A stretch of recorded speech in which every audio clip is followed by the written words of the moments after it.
In this video, I'm going to be going over what's new in Control X 2022 Service Pack 1.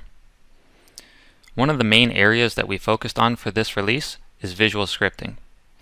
We've added a lot of new features and enhancements, and so I've created a sample script here to show some of the new actions that have been added. What this script does is it loads a series of scans in an input folder, makes some modifications, and then spits out the result into an output folder. One of the first things we see here that's new is the note action. So this is a special type of action that doesn't actually do anything and isn't connected in any meaningful way. It's simply a way of adding comments to your code, right? This makes it easier to understand for anyone looking at it. We've also overhauled what used to be called deleting parameters and what's now called the setup parameters. These are the parameters that are shown here when you try to actually run the script. So now we can customize them and change all sorts of different attributes and parameters, right? So one of the things we can do is add a custom icon. So I created a special little PNG just for this purpose. I can add that. I've also added a tooltip to help make it clear what this parameter does. Now when I go to run this, you can see we have a special icon there, and it gives us the tooltip. We also have a new action for selecting files. So in this case, I'm using this action to get all the files that exist in the input folder, right? In this case, there's these 3 STLs. I'm going to take those 3 STLs, and I'm going to use a for loop to iterate and repeat a set of actions for each one. So in this case, the first thing that I'm going to do is I'm going to load it into my template file. And this is my template file here. And we can see another new feature that's been added both to visual scripting, but also just to Control X in general, which is custom selections or selecting by geometry.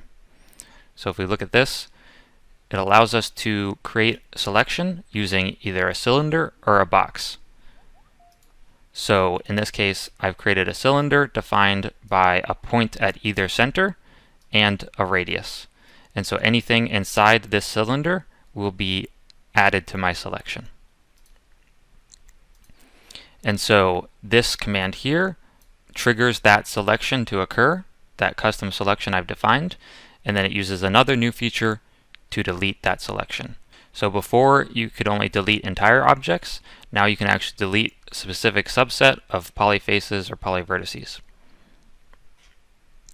The rest of the script simply saves out that modified file to the output directory. So if we actually play this, you can see it's going to load in the first STL, make that selection, delete the selection, save out the file, and continue on through the rest. You can see in the output folder, it's populating them as we go.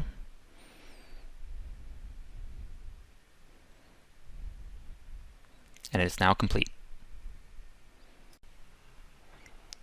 We've also made some more general improvements to the overall user experience and user interface for the visual scripting tool. So I've created 2 arbitrary expressions here to show some of these improvements. The first thing I'm going to show is that any predefined expression will now show in dark blue text. So if for example, the toNumber function, right, this converts a string to a number. It's shown in a special color to indicate that it's a special function. Same with ABS to find the absolute value compared to any user-defined variable or expression, right? That's just going to show as normal text. So this makes things a little bit easier to read. We've also added word wrap. So as an action dialog is resized, the expression text will be wrapped around so that the entire expression is always visible. Another improvement to expressions is that the action will update as you type it.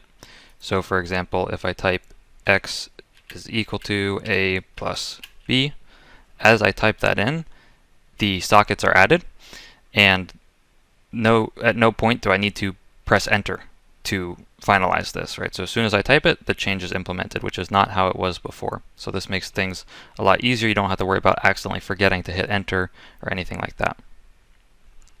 You can also see if I zoom out to see the rest of the script, if I right click, I can now zoom by box which allows me to make a box selection, and it will zoom just to that. Another useful change is that you can now access the help documentation from inside the Visual Script editor. This can be done by pressing F1 or by selecting it from the drop-down. Once it's open, you can navigate to a desired section, or you can search for something in particular.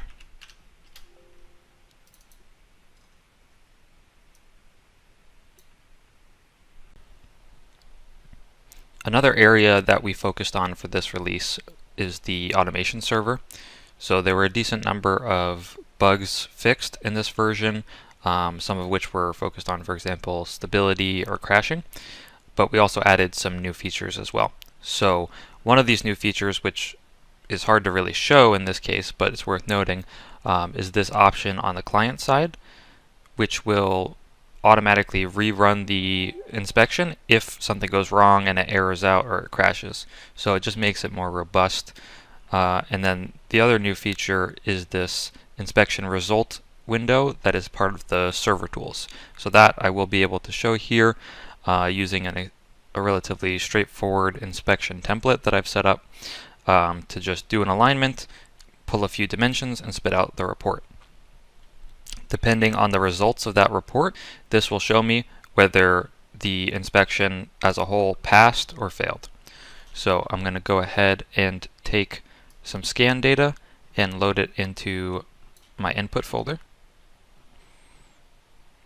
And now the automation will start to run. You can see it's saved out that report, and our result says OK, but it's showing in yellow. So that means that it did pass, but the warning ratio that I set was triggered, so it's warning me it passed, but it was just barely passing. This one showed NG, which means no go, which means that at least one of the dimensions in my report failed. This one passed OK with green, which means none of the dimensions even triggered the warning ratio. And that last one is a no-go. So this just makes it really easy at a high level to keep track as these automations are running of which ones are passing and which ones are failing.